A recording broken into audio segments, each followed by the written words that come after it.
Buenas noches, compañero y doctora. Este es mi video hablando de algunas de las patologías óseas. Al osteoma osteoide, que es un tumor óseo de naturaleza benigna, pero doloroso, de tamaño pequeño y que tiende a no crecer.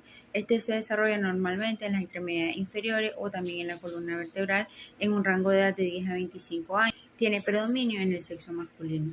Los huesos afectados están el fémur, también la tibia, usualmente en la diáfisis, el húmero, que es menos frecuente pero también se ve afectado, y la columna vertebral, en particular las vértebras de la región lumbar.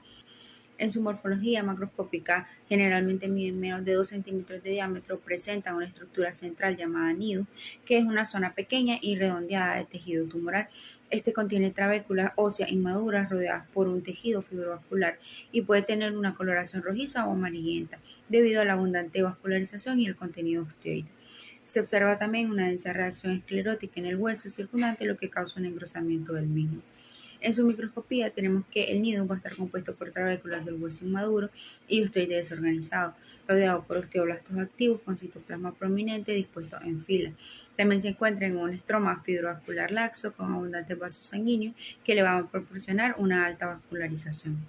Luego tenemos al osteoblastoma, que es una enfermedad neoplásica poco frecuente caracterizada por un tumor óseo osteoblástico típicamente benigno. Es localmente agresivo, no autolimitado y localizado. Por lo general, en la columna vertebral se presenta en el húmero proximal y en la cadera. Predomina en personas jóvenes con mayor incidencia en los 10 y 30 años y tiene una ligera predominancia en el sexo masculino. En los huesos afectados tenemos la columna vertebral, el húmero, específicamente su porción proximal, y la cadera. En su morfología macroscópica generalmente miden 2 centímetros de diámetro, a menudo de 2 a 6, presentan nidos menos definidos y no siempre está rodeado de una intensa reacción esclerótica, y este generalmente es de color rojizo, aunque también podría ser amarillento. En su morfología microscópica, al igual que en el osteoma osteoide, el osteoblastoma presenta osteoide y hueso inmaduro, pero en mayor cantidad y con disposición más desorganizada. Los osteoblastos van a ser prominentes con citoplasma abundante y de aspecto epitelioide rodeado de osteoide. Entre el osteoide y las trabéculas óseas hay un estroma fibrovascular laxo que tiene numerosos vasos sanguíneos. En el caso del osteosarcoma, es un tumor maligno caracterizado por la producción de matriz osteoide o hueso mineralizado por células neoplásicas. Es el tumor primario maligno más común del hueso y su distribución tiene un patrón bimodal, con el 75% de los casos presentándose en menores de 20 años, especialmente en la metáfisis de huesos largos como el fémur distal y la tibia proximal. En los ancianos suele estar asociado con otras enfermedades como la enfermedad de Payet. También este va a ser más común en hombres. En el caso de su patogenia, aproximadamente el 70% de los casos presentan mutaciones adquiridas en genes supresores de tumores y oncogenes, entre ellos el gen RB, que es afectado en la mayoría de los casos esporádicos. Otro gen es el TP53, que mutaciones en este gen van a estar asociadas al síndrome de Li-Fraumeni, aumentando así el riesgo de múltiples neoplasias y de osteosarcoma. La inactivación del CDKN2A, que codifica el P16 y P14, afecta también la regulación del ciclo celular y la función de P53. Asimismo, el osteosarcoma aparece con mayor frecuencia en áreas de rápido crecimiento óseo, como las placas de crecimiento durante la adolescencia, lo que sugiere que el aumento de la proliferación celular puede predisponer a su desarrollo. En la macroscopía, estos son tumores voluminosos de color blanco grisáceo y consistencia harinosa, que frecuentemente presentan áreas de hemorragia y degeneración quística. Destruyen los corticales óseas y forman masas que invaden los tejidos blandos y se extienden extensamente a lo largo del canal medular. Raramente penetran en la placa epifisiaria o las articulaciones. En su microscopía se caracteriza por la producción de matriz osteoide o hueso mineralizado por células malignas. El hueso neoplásico puede formarse en estructuras delicadas en red o en extensa sábana o trabéculas primitivas. Las células tumorales presentan variabilidad en tamaño y forma, que es pleomorfismo, núcleo hipercromático, células gigantes, invasión vascular y alta actividad mitótica, y con frecuencia necrosis. En su evolución clínica, el manejo del osteosarcoma combina quimioterapia neoadyuvante, cirugía y quimioterapia adyuvante. El grado de necrosis inducido por la quimioterapia en el tumor extirpado es un factor pronóstico clave. Los osteosarcomas son agresivos y tienden a metastizar al pulmón por vía hematógena. También la supervivencia de 5 años para pacientes sin metástasis es de 70 a 70%, pero las metástasis recidivas y los casos secundarios tienen un peor pronóstico. Tenemos al osteocondroma, también conocido como exostosis, que es una excrescencia ósea benigna recubierta de cartílago que se conecta mediante un tallo al esqueleto subyacente. Este se diagnostica con mayor frecuencia al final de la adolescencia y en los primeros años de la adultez, en un rango de 10 a 30 años, con una proporción de 3 a 1 en hombres respecto a mujeres. Es un tumor cartilaginoso que tiende a detener su crecimiento al completarse el desarrollo esquelético. En su morfología macroscópica, el osteocondroma varía de 1 a 20 centímetros y consiste en una cubierta de cartílago hialino que imita una placa de crecimiento desorganizada con osificación endocondral. El interior contiene hueso neofabricado y la cortical del tallo se fusiona con la cortical del hueso subyacente. En su morfología microscópica está recubierto por una capa de cartílago hialino que puede mostrar una apariencia de placa de crecimiento con osificación activa hacia el centro del osteocondroma.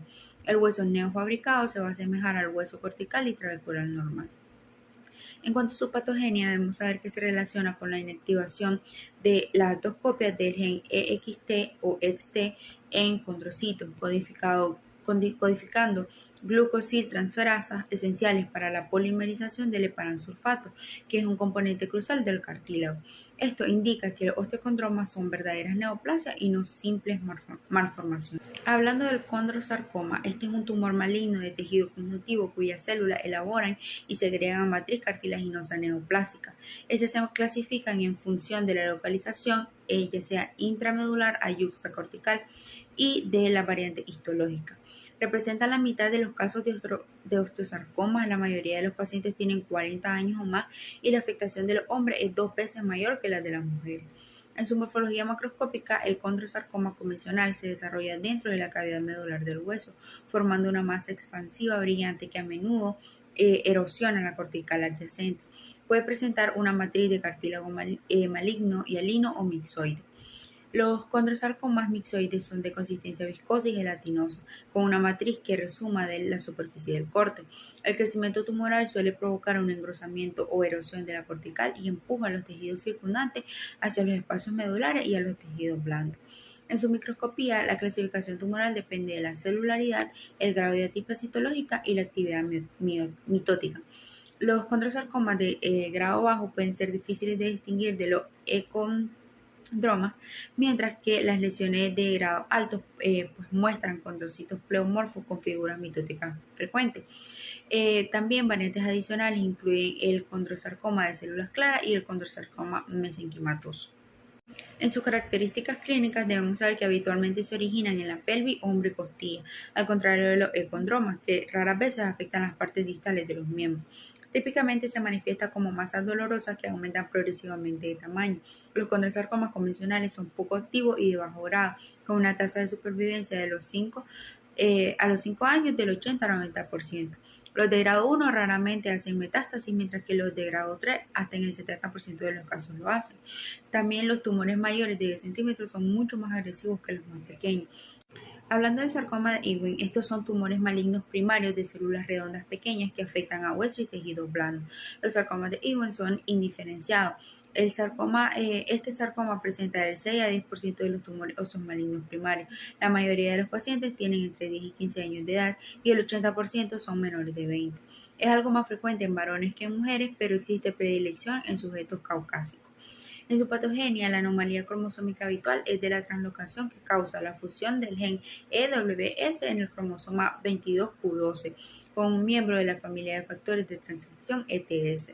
Las parejas de fusión más habituales son los genes FL1 y ERG con los cromosomas 11q24 y 21q22 respectivamente. Estas translocaciones son importantes desde el punto de vista del diagnóstico, ya que el 95% de los tumores tienen translocación en lo que el 1122, Q24, Q12 o en el 2122 o 2212. En lo que es su morfología macroscópica, este tumor se origina en la cavidad medular, invadiendo la cortical y el periósteo y formando una masa tumoral blanda de color pardo o blanco que a menudo presenta áreas de hemorragia y áreas de necrosis. En su microscopía está compuesto por sábanas de células redondas, pequeñas y uniformes que son algo más grandes que los linfocitos. Las figuras mitóticas suelen ser escasas con un estroma mínimo entre las células. El citoplasma de la célula es escaso pero rico en glucógeno. Se manifiesta como una masa dolorosa que aumenta de tamaño en la diáfisis de huesos tubulares largos y en los huesos planos de la pelvis. Algunos pacientes tienen signos y síntomas sistémicos sugestivos de la infección.